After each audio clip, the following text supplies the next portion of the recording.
Ko te aronga ngā toa, kai te marae tonu. Ka whakaeke mai me te kore mōhio ki te mahi kai mua i a rātou. Mauri toa e ngā toa kai Rakau. Nei rā te wero nui mō tēnei rā. Nei rā, a Iri Rakau. Ko te iri mō te wāroa, te whai ki tēnei wero nui. Nō reira, e ngā toa. Tāko tau mahi, he puta atu, he hoki takitahi mai, ka mahi te mahi. A mā tēnei mahi e tohu ai, ko ai te hunga tātai Rakau hei te ahiahi nei. Ā tēnā, kia tahuri ake tātou.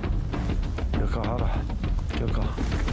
Ko Reuben e toa tuatahi, ki te kake i te peka manuka e tāiri mai ana. Ka tīmata ke rā. I was expecting Piripiru to be our first challenge. When I first heard all that challenge, oh heck, I've seen this one on TV and I've seen this one, how this one works, so better get the old shoulders and arms ready for this one. Ai, e tuatahitanga tēnei mā ngā toa, e rongo ai ki te taumaha o ngā waronui. Kia kaha. So trying to think of a way I thought something to keep me occupied and keep my mind off the mahi and keep my mind off the mamoi.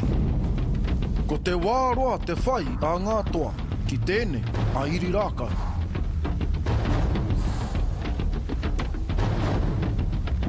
Ka pā ki ngā wāhanga katoa te tīnana.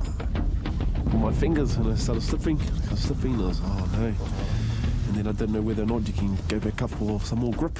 So as soon as I started slipping, I just held on. Ki hai e roa, ka rongo ki te ngaukino a Iri Rakau. And I knew I gave it my all on the challenge, on the whittle. No regrets. Ka pai tēnei a Reuben, te tuatahi o ngā toa. Nā tū koe e awhina ki runga. Kāra mai ko Kairo, tō Aotearoa. Toa! Well, I weigh between 95 and 96 kilo. So my first thought is, how am I going to be able to hold that amount of weight up to set a good time? Pakari ana tēnei o ngā toa pakeke.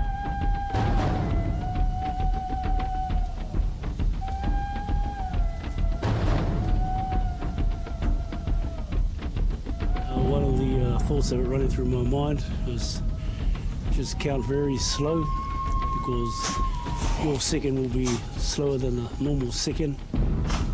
Kai tēnā, te ara ki te ora. Even though the mind was mentally there, physically, when you have the first slip, there you go. Heck, my forearms are giving in, you know, then you have another slip, and then after that the pain starts setting in and you have to give up. Ka tau.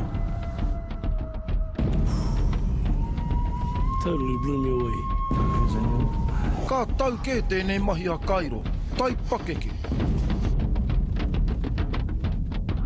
Ko te tuatoru o ngā toa e eke ki te Iri Rakau, ko te taitama nei a Kemara. Kia rite. Toa!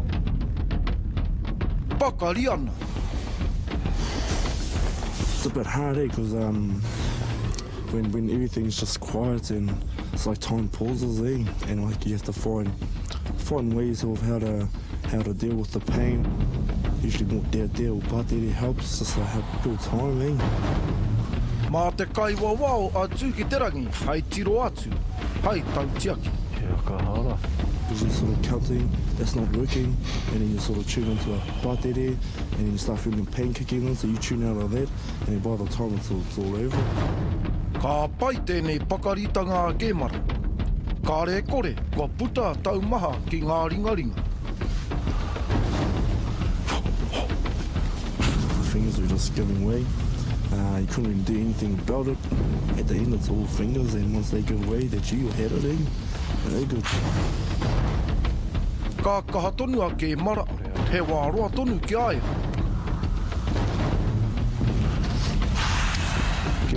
I try and prep for the worst case scenario, I wasn't expecting it, that's for sure. I think I did not too bad. Ka putara a ke mara. Ko te toa tuawha, ko tamatea. Kia rite. Kua rere rā te weronu. It was quite good, eh? Thick stick makes it a bit harder to hold. So it really tests your muscle structure and your ability to grasp things for an extended period of time. Ka u ngā ringa, ka u te katoa, ka u ngā whakaaro. I was hoping to get my thumb around it, but it's too wide for that, so I just had to grasp it and then do the best we could as we faced the challenge. Ka kahara tēnei hāpai a tamatea, tau ngāna.